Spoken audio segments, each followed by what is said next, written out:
next stop is On the Radar Radio. Stand clear of the closing doors, please. Yeah.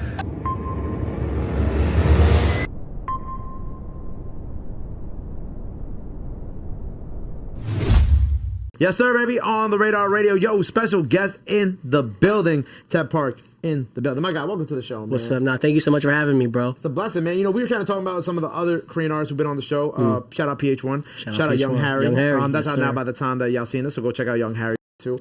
I like this. I like how we're On the Radar has been able to enter into this space too, because I feel like this is something that I've been wanting to do, but we just haven't had too many opportunities to do it. Absolutely. So when I think we saw you comment under pH-1's performance that he did. And I was like, Calvin, hit him up. I'm like, cause I want to, you know what I'm saying? That's love. Cause I've known of your music for some time now, and I was like, oh man, now that we've kind of like we've kicked down this door and we can shed some light on amazing Korean rappers, let's do it, you know? And here we are. So welcome to the show, man. I'll definitely say that when Calvin told me that you knew who I was pretty stoked about that, and just really appreciate your guys' openness to how hip-hop has influenced the whole world. Yes. And, you know, as a Asian American artist that is a guest in the culture that gets to come on this amazing platform for independent artists, just happy as to be here, man. Hey, man, happy to have you. How you been lately? How's life? It's been amazing, man. You know, I realized, like,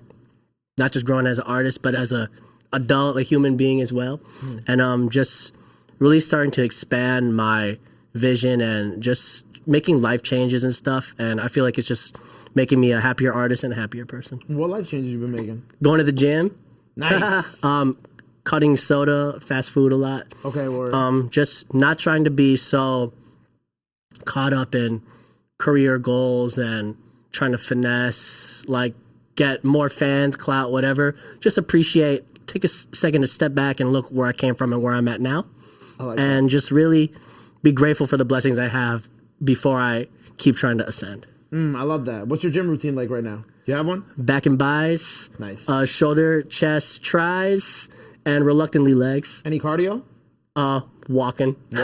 I'm a runner, so look, if y'all see like a Korean rapper and a Puerto Rican radio host running through Manhattan, it's because I'm making him go for I'm making him go on one of my famous 3-mile runs. Let's get it. 3 miles. It's gonna take some time. It's okay. Look, I can start at a slow jog. You know what I'm saying? And then once you start kind of like wearing down, I'm gonna just like grab you and be like, "Come on, man, we got 2.5 miles left. We got this." I feel like motivation's a big part of it. Yeah, I like that, but I like how like some people like they'll make these life changes. They'll be like, "Oh, 2024, I'm gonna do X, Y, and Z. New year, new me, all that."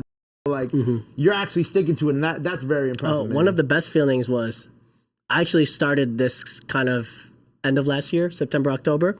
And I've never taken my health and fitness seriously. I used to eat, like when I was in Atlanta in 2020 for the first time, I was eating Bojangles and Zaxby's every day, 2 times a day. Crazy. 2 times a day is nuts. Yeah, but it was a fun time in my life. But you know, like I'm not 20 years old anymore. I'm 29 now. So I'm like I feel my body getting slower. I also see, my parents' health and people I love's health declining and whatnot. Even like not trying to get too serious, but friends who have passed away. And life is so precious. We have one shot. I want to feel and be the best for myself, my family, and my fans while I'm still here. Right. Oh, that's beautiful, man. That's a great way to look at it too. You know what I'm saying? Yeah. But I like. I am I am speaking into the mic, bro. Right here. Is this good? Can you hear me? All right, cool. I don't speak loud enough already. Like I already speak loud as fuck. I'm soft-spoken. It's crazy. Anyway, but I like that, man. And you're based out of New York currently, right? I was. Where you at now? I'm in Atlanta right now. You're in Atlanta now. I'm from Madison, Wisconsin. Born and raised. Took a Greyhound to New York. I was in New York for like 7-8 years. Why'd you end up leaving New York, man? We miss you. No, I miss New York, and even being here, and we're going to LA tomorrow. This is my first official little press run per se. Yeah. The hustle and the pace here made me not just the artist I am today, but I would say the person I am today. Okay. And I just, I really thought I was going to stay in New York my whole life. It's just, I'm from a small city in the Midwest. Yep. And I've always just wanted to travel the world and try different places. Lived in LA for a little bit. Now in Atlanta with some good people, having a good time, making art. But yeah, New York always holds a very special place in my heart. Yeah, I feel you, man. I feel like New York is just special when it comes to the music, but I understand like the desire to go to Atlanta too. It's slow. It's a little slower, but there's more opportunities in terms of like getting music done and running into people. Oh, absolutely. You know you've wanted to work with this whole time. I'll say this, like Atlanta for me kind of reminds me of home because down south and Midwest vibes are not the same, but it's similar. Yeah. And you know, when I was in New York, I'm going to like 3-4 studios a day. I'm running around going crazy trying to get stuff done. And also I wasn't where I'm at in my career now. I was hungry, literally hungry. Like my friends are feeding me, taking care of me, you know, splitting EBT with me, giving me the couch, asking their grandma to let me stay in their basement. And, you know, I was really young and super hungry. And even though I'll say that I am still very hungry to keep achieving more things that I really want to do, that as I, you know, not saying I'm like an OG yet, but sometimes it feels like it when these younger Korean kids will come up to me like, oh, young, which is like big bro. Yeah. And I just feel like I'm starting to kind of enjoy sometimes living life a little bit slower. Right. And I love fishing. So, you know, Georgia actually has some pretty good fishing, trout. So, like, you're a fishing guy. Yeah, at the end of my tour, when it ended in August, I was going to this little river, this creek, like 7 to 8 hours a day. Oh, wow. Phone off, just... Are you a catch and release kind of guy, or are you kind of like... Gotta eat. Wow. EBT cards fishing in the river, man. It's crazy. No, for sure. But I mean, it is for sport. But also, we all follow all fishing regulations with catch and release. And, absolutely. You know what I'm saying? We don't want no lawsuits. Yeah, if the fish is too small and it's a baby, then you gotta let it grow. Maybe I'll catch it 2 years later. Maybe he'll put it in a fish tank in his crib and just wait for it to grow a little bit. Me and pets, not good. Really? Yeah. What happened to your last? I had a goldfish and I think it died in like 3 days. Oh, nice. Nice. So now we just catch and release fish instead. Yeah. How'd you get into fishing?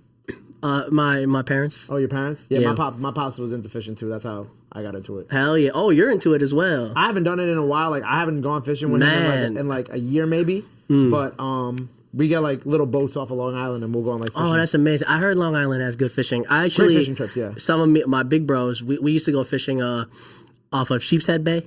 Yes, yeah. Like, you know, like they got the little charter boat. Yeah. You go out for a few hours. Yeah, it's just so therapeutic. It's not even about catching fish. It's just when you're so caught up as an independent artist, entrepreneur, trying to maneuver your dreams, your friends and family, right, relationships, whatever, for just 5-6 hours out of your day, you go out there and you're just looking at water, casting, you know.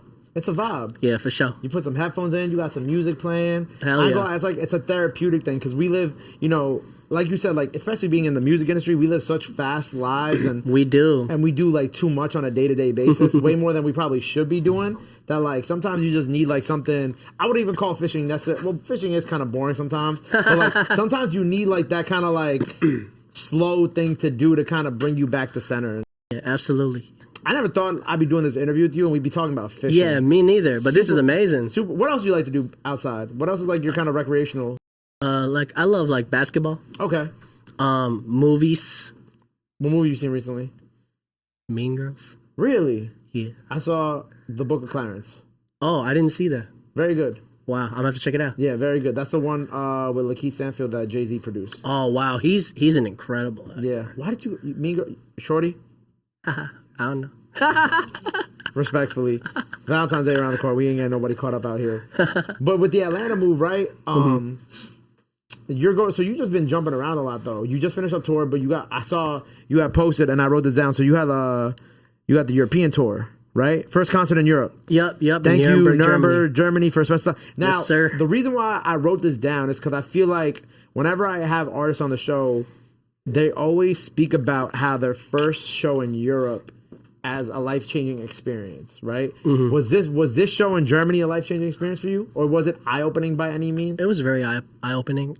I didn't think I would get to perform in Europe last year, so that was super random and super grateful for the experience. And just having fans that have been listening to my songs for the past couple years come out and sing a lot of these old songs word for word. That was really cool, and just hanging out with them. You know, it was incredible. Like, to come from a small place and then to have your music touch people across the world. That just really made me, I guess, kind of understand that even though I'm not where I want to be, like I've done some cool.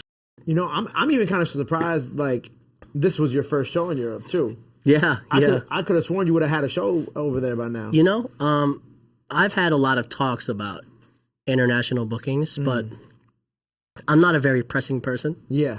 And I'm also not a plus caliber artist yet, realistically. And I understand like tickets and promo and even the flights are so expensive, you know? Yeah. So, you know, for someone to take a chance on me, that was real cool. And I did pretty good. So hopefully this can lead to more opportunities in the future. I would love that, man. Like I would love to see you do like a show in Paris. Like, that would be amazing. That would be amazing. I was about to say like the international bookings, has that been like, I wouldn't say a struggle, but has that been like a challenge that you've had to overcome? To be honest, some of those bookings were a struggle here.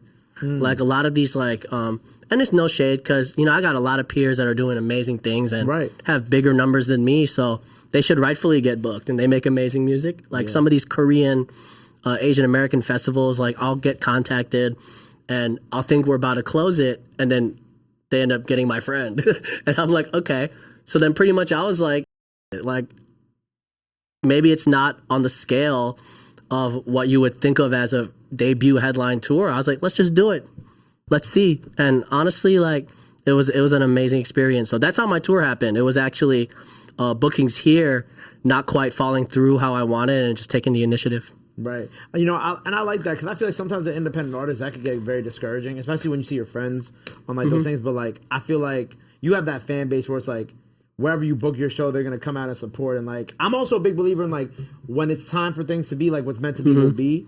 And I just think like, if things don't go or come your way at first, it just means because it's making room for it to come later on too. You know, like when you first start making music out of the passion, like I have some of my brothers in this room right now that really took care of me when they saw the vision before there was any fan base. Yeah. You know, like maybe 2,000 followers on Instagram. Just friends, people I've met outside when I first came to New York and from back home. And we were going to the studio. I'm in the real studios for the first time. I'm just making art. We're walking 15 blocks to the studio because we can barely get on the train. I got the mic in the hole in the wall in my friend's family's basement. And I'm just having so much fun because I'm like, wow, I can't believe I'm in New York making music. Yeah. And then, you know, things start moving. Some of these songs start streaming. People start hearing my stuff. And then it becomes this song did this. Why isn't this song doing this? Where, this person doing this. Why am I not doing this? And then it becomes a race almost against people who you shouldn't even feel like you're competing against. You should just be happy and supporting their blessings while you're doing your thing. And I guess, like, you know, I lost a little sight of that. And doing this tour and having, you know, these diehard fans come out to multiple cities all across the U.S., it really showed me that there's people that take time out of their own busy day, their personal struggles, work, whatever, to come support me. Right. And that's love. Because even me as an adult, I'm barely keeping up with my favorite artists, listening to their albums 30 days late. Yeah. And but then as an artist, feeling upset or some type of way because a fan of mine doesn't hear my song right away. You know, you realize like, damn, at the end of the day, there's no clout, there's no money, no accolades, no fame. We're just people. Yeah. So, you know, I think it's just, and even like moving to Atlanta, slowing down my life again a little bit. It's like, you take a few steps back to realize that there's still so much room to move forward. Yeah, yeah. You know, it's crazy. Well, first of all, that was beautifully said. Well said. Thank you, bro. You know, and what's been cool is like, I don't know how in tune you are, but like being from Wisconsin, like, have you been keeping up with like kind of like how the Midwest has been on fire with the music recently? Oh, for sure. Milwaukee. Yeah, I want to shout out my bro Ray Sean, who was from Madison but was on the Milwaukee edition. Yes. I saw Wave on there, Wave Chappelle. I saw Ishdar. Yep. Chicken P going crazy. Chicken P went fucking nuts. Yeah, I mean, it's amazing to see because, you know, Madison, Wisconsin, there's a lot of venues that don't even allow hip-hop shows. For real? Okay. Like, for real. Like, not all? At all. Damn. So, you know, and even for you guys, when I saw you guys did a Milwaukee edition, to be honest, I was like, damn, I damn near wish I pulled up for this.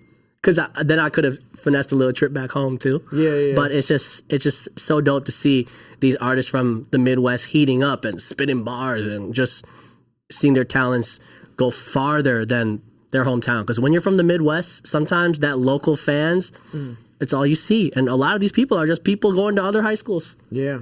You know, you could never even fathom your music reaching other people. Right. Like I think about like, you know, shout out all my people in Flint, like the Babyface E's, the Louis Rays, the BFB, the Pac-Man. Man, Michigan, Detroit rap, man, that's impacting the whole world. Yeah, like, and it's just, but it's cool because like you got like these different pockets of like the Midwest with the Detroit, right, and then the Flint, and then the Milwaukee, and it's just like I think it's really cool. And even when I get to meet artists who are from there, like yourself, and who may not make that style that is they're doing now, I still think it's beautiful because it's like, yo, it's like you really see how many people have been working from these areas for so long, and then it's cool that everybody's on this level right now where it's like you have all these different sounds and all these different people from all these different walks of life that are like really kind of making an impact in their own ways on the industry right now. It's even like an amazing feeling. Like I'll get messages on my personal Facebook, like, damn, like I didn't even know you were from Madison, and that's cool. Like being able to. Because honestly, I kind of resented being from Madison for the longest time when I was a kid because I never felt accepted. Right. And I tried so hard. Like my main fuel for not leaving New York when I was down bad and literally thought I wasn't going to make anything of myself, to be honest. My only point was to prove to people back home, I'm not going to be another person that leaves home and comes back without achieving something. Yeah. But now it's more like I'm an Asian American from Madison, Wisconsin. Like, let me put on for my city and represent everywhere I go. Yeah, man. You know? That's beautiful. Right now, Home Alone 2.0. Yes, sir. Yes, with sir. pH-1. Yes, sir. Shout out pH-1. See how we're bringing this all back to the beginning, right? Yep. How far back do you and pH-1 really go? So pretty much in 2017, I had my first little viral moment with this song called Me Love, and Jay Park, who's like a huge, like one of the goats of Korean American music culture, right? Yeah, and Korean culture in general. You know, he stamped me, and pH-1 was one of his first flagship artists on his label, Higher Music. And when I signed to the label, when it was honestly more of a partnership and Jay just kind of giving a helping hand, like, let me put my fans and Asian American people onto you. Yeah. pH-1 just showed me a lot of love. Like when we went on the first tour together, he was just so nice to me, showed me the ropes, jumping on songs for me, just being a friend. When transitioning into that kind of Korean music culture was very hard for me. Right. Because just like being from Madison, I never truly fit in over there as well. Right. And that was very hard for me, even though I didn't really speak on that per se. But he was just a really good friend, and to see him, who early in his career, he felt slept on it, and he just damn near sold out Terminal 5. So right, which is beautiful. Yeah, so to see him getting his flowers finally as one of the top Korean artists, it's just so dope to see. Yeah. And it's funny because he's also from out here too. Yeah, like me and him are like Strong Island. We're from a couple towns apart. Wow. So it's actually me and him had like this whole great dialogue about like, you know, because I'm Puerto Rican, but I've never been back home. So we always talk about. So me and him had this whole dialogue about like, you know, even though we are what we are culturally, sometimes we don't feel as connected to where we're from because of where we are or where we were born. You know what I'm saying? Like Wisconsin, New York, but we're very far away from where our parents were raised, where our grandparents were raised, so on and so forth. And I think that's always like the hardest part is to like learn how to connect back to that audience too, which I think is dope that he kind of helped you out with that as well. Nah, for sure. Like I realized embracing your roots and your identity is a big part of not just making you who you are as a figure or an artist, just as a person, you know. Right, that's beautiful, man. Shout out pH-1. Shout out pH-1, real one. So where are we at right now? What are we working on? What are we cooking up? What's going on now this year? You know, one of the things that my friends have always kind of pressed me about, and rightfully so, is my inability to put the music out that I make. And my fans are like, man, Ted drops so much, but what's in the vault is even crazier. And you know, I'm not saying I have a more carefree attitude, but now I'm just like, I make dope art, let's give it to the people. I love that. And stop being so caught up in strategy and rollouts, because at the end of the day, unless you have a huge machine behind you, that can only do so much. Right. And I just don't want to withhold dope pieces of art that I've made, and just putting out a lot of music, putting out a lot of experimental music, pushing the envelope, pushing the box, and my creativity. I've always told myself that the day that I'll stop doing the music, it's not because of the success or a monetary goal. It's if this isn't fun for me anymore. And honestly, I was a little stuck, kind of like, I just felt like I was making music to make it. But for the first time in a long time, it feels very re-energized, re-inspired, and I'm just happy to start putting it out.